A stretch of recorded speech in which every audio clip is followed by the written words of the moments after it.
L'ouvrage du professeur Moulania a été présenté cet après-midi au Press Club à Bruxelles. La tentation pouvait être forte de parler plutôt de Kabila et de son œuvre. Mais vous voyez bien que l'intitulé de l'ouvrage, c'est La République démocratique du Congo sous Joseph Kabila. En fait, l'idée, c'est de dire que Kabila, c'est un homme comme tout autre homme. Ça a été un grand leader, comme plusieurs autres grands leaders, mais avec ses défauts et ses qualités. Joseph Kabila accède au pouvoir en 2001 et trouve un pays morcelé. Le nord est occupé par les MLC, un groupe rebelle pro-ougandais, tandis que l'est est pris en étau par les RCD pro-rwandais. Lorsque l'on sait effectivement d'où on est parti et dans quel état, on a remis les clés. Je crois que la démonstration a été faite que, in fine, personne ne pouvait parier que les Congo, dans ses frontières internationalement reconnues, pouvaient subsister. Le président Kabila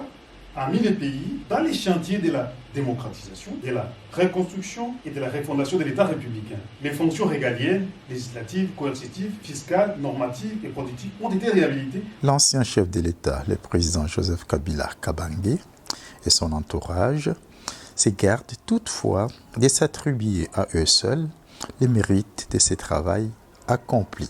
Dans la préface, il dit tout ce qui a été fait l'a été avec l'aide de tout un peuple. Et donc, les différents secteurs qui ont généré ces résultats-là ont reçu des orientations nécessaires, mais la mise en œuvre est revenue aux différents gouvernements qui étaient en place sous son règne. C'est tout à fait évident. Durant la transition de 2003 à 2006, le président Kabila était entouré des 3 vice-présidents issus de l'opposition. Après les élections de 2006 et celles de 2011, il aura à diriger les pays, notamment avec le PALU d'Antoine Gizenga et l'UDPS dissidente de Bruno Tshibala. Sur le plan économique et financier, alors qu'en 2001, déjà le président de 29 ans n'avait trouvé que 51 millions de dollars de réserves d'échange en devises à la Banque centrale, moins que les 62 millions à l'indépendance en 1960. Et en 2019,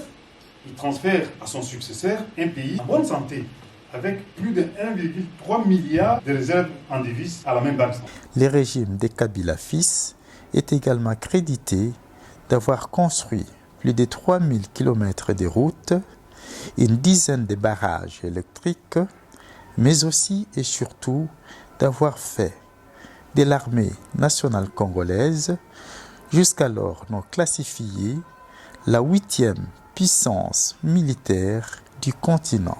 Et moi, je crois que la plus grande prouesse, le plus grand résultat du régime Kabila, c'est quand même celui d'avoir cédé les clés d'un Congo uni, d'un Congo fonctionnel du point de vue institutionnel et d'un Congo relativement démocratique. Un pays inexistant qui était voué à disparaître s'il n'avait pas encore disparu de la carte, et en recoller les morceaux, le réorganiser le pouvoir central, le rendre fonctionnel au niveau de ses institutions, jeter les bases de sa démocratisation au point d'avoir les premières élections libres, démocratiques et transparentes 46 ans après, au point d'avoir les deuxièmes élections organisées dans les délais constitutionnels et les troisièmes élections assorties d'une alternance pacifique sur fonds propres. Je pense qu'il y a des points, ne serait-ce que de ce point de vue, c'est satisfaire ce qui a été fait. Le professeur Moulania a occupé successivement sous le régime Kabila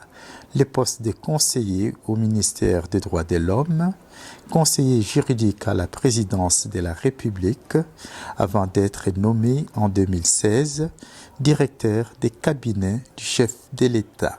De mon vivant, c'est la première fois que nous lisons une auto-évaluation de la gestion du pays par les responsables au sommet du pays. C'est la première fois. À ceux qui se posent des questions sur la nature de Joseph Kabila, ils ont l'occasion au moins de le découvrir à travers ce qui a été accompli sous son règne. La République démocratique du Congo, devoir de mémoire du professeur Moulania, est sorti aux éditions L'Harmattan en France. L'ouvrage est disponible dans des librairies en Europe et peut être commandé sur le site d'Amazon.